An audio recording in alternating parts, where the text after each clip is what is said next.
Chefs Without Restaurants, episode 115. The one where I ask Ray Delucci, should you go to culinary school? If I would do it all again, instead of taking a business administration course at the CIA, I would do culinary science. I would have went straight into R&D. I would have done that differently. And I don't think there's a lot of conversation up front with people in the food industry when they enter as to all the opportunities. And I think a lot of people, like for me, I was talking to my parents, they're like, oh, go own a restaurant. They had no idea what else the food industry had to offer. And they really had no idea that like a restaurant is probably one of the most demanding things you can do. This is the Chefs Without Restaurants podcast with your host, Chris Spear. Each week, I'll be speaking with food entrepreneurs and people in the culinary industry. If you're interested in learning more about our organization dedicated to helping people build and grow their food businesses, look us up on the web at chefswithoutrestaurants.com and .org, and on Facebook, Instagram, and Twitter at Chefs Without Restaurants. Now, enjoy the show.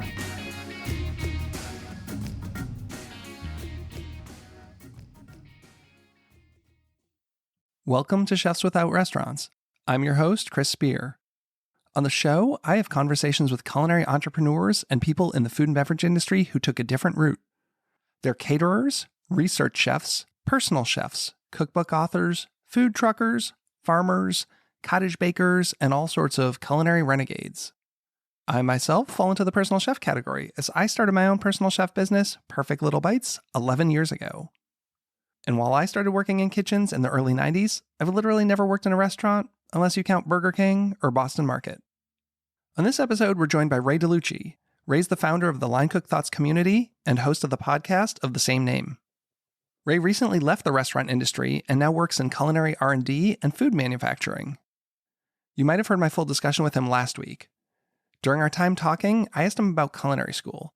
Ray's a graduate of the Culinary Institute of America, so I wanted to know if he'd do it all over again if he had the choice. I decided to cut that part out of the episode because I thought it would be really great as a standalone mini episode. I went to Johnson & Wales for culinary arts, and this is something I get asked about all the time. I've had this discussion a lot with our guests, and I'm still not sure if I'd do it over again if I had the choice. Obviously, this is just two people's opinions on a complex topic. But if you know someone who's thinking about going to culinary school, I'd love it if you shared this episode with them. And if you have something you want to add to the conversation, DM me on Instagram at Chefs Without Restaurants, or you can comment on this episode's post when it goes up. But before we get into it, let's hear from this week's sponsor, Savory Jobs. Did you know restaurants turn over employees 4 times faster than most businesses? What if somebody created an affordable and effective hiring solution for the restaurant industry? What if there were a job site that only focused on people looking for food service jobs? What if that site only cost $50 a year to advertise for every job your restaurant needed? Forget the big corporate sites like Indeed and Monster. Our sponsor, Savory Jobs, has a job site exclusively for restaurants. The best part is, Savory Jobs only charges $50 for an entire year, and you can post all the jobs you want. And for our loyal listeners, use the code SAVORY10 and get 10% off. That's SAVORY10. So go to savoryjobs.com and discover the job site that's shaking up the industry. And remember to use SAVORY10 for 10% off. And now, on with the show. Thanks so much, and have a great week. You had mentioned culinary school. Is that something you would do again? You know, I talk to a lot of people who say, should I go to culinary school? And this could be like a really long thing, but do you think in this day and age it's worth it? Or, I mean, some of that depends on the type of person you are, how motivated you are for self-learning, but would you personally do it again? If I would do it again, meaning that if I would do it back in 2015, yes. I was lucky enough to be able to, like, I come from a lower income family. So like, I basically had to have student loans, as do a lot of people, but I was able to get a good amount of scholarships in high school and then continuing through college and working in college. So for me, my loans aren't like crazy. I hope to be like out of debt by the time I'm 30. That's the goal. But yeah, I mean, for me doing it again, I definitely would. I think it had given me a really solid foundation. The biggest thing that culinary school gave me was the ability to leave my hometown and go meet other people. I think I became a very open-minded person when I went to college and when I met new people from all around the world. And I met, then I went to like California and I got to go to live elsewhere, like in the country, and just be able to cook with all these different people. And it opened up so many doors, and like so many, like all my best friends are from school. All of like my working like relationships are from going to culinary school. So I would do it again. Yes, I do. I think it's worth it. It depends. And, it really, I don't think there's enough conversation up front with people in the industry on what they actually want to like get out of the industry. For me, I always wanted to cook. I always had this idea that I wanted to own a restaurant. But if I would do it all again, instead of taking a business administration course at the CIA, I would do culinary science. I would have went straight into R&D. I would have done that differently. And I don't think there's a lot of conversation up front with people in the food industry when they enter as to all the opportunities. And I think a lot of people, like for me, I was talking to my parents, they're like, oh, go own a restaurant. They had no idea what else the food industry had to offer. And they really had no idea that like a restaurant is probably one of the most demanding things you can do. And so I would say that like right now with COVID, if you want to go own a restaurant, like I feel like there's better ways than to go to a 4-year degree at culinary school. Like I think I do definitely think you need obviously like business management experience or learning, but I think it's very like person by person. If you're going for like culinary science, I definitely think you need a degree, but I don't think it's like a mandatory thing for everyone. I think if you're in a situation where it's going to put you in debt for like the rest of your life, then obviously no. I think if you're just looking to cook in restaurants and move up and become a chef, I don't necessarily think it's needed, but I don't see it as all evil. It's like, for me, it's not like a yes or no. Like, I think it depends on the person.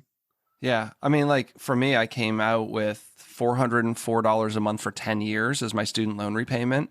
And, I moved across the country from where I went to school. And when I got to where I moved from like the Boston area to Seattle, and I got out there and literally no one had heard of Johnson & Wales. Like I was told that it was like one of the 2 best schools in the country, that and the CIA, and would buy you all this cred.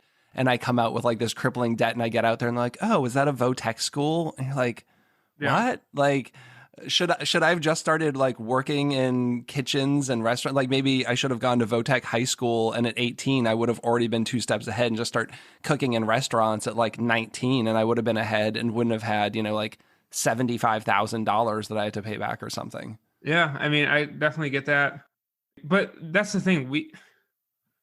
I don't know how to explain this properly. So like, a college degree is good, obviously. Like I'm glad I have a bachelor's degree. When I go to apply to a company that like looks really good, if I'm going to like a kitchen, no one cares. Like if you have a bachelor's degree, like yes, people care that you like have experience, but like it's not. I feel like it's not the same sometimes for restaurants, because restaurants need you to work. They need you to like, and they'll teach you along the way. And so that's why I say like if you just want to be strictly in restaurants, I don't know that like yes, it can like do a 2-year degree, get your fundamentals if you really want to go to college. Like I think that's important, but to get a bachelor's degree in food business management and then want to just go back to cook, like that was the biggest struggle for me leaving. Like you said, I was leaving college and I was like, oh wait, it didn't dawn on me until I was leaving college. Oh, I have to pay this every month, these student loans. And I had a food business management degree.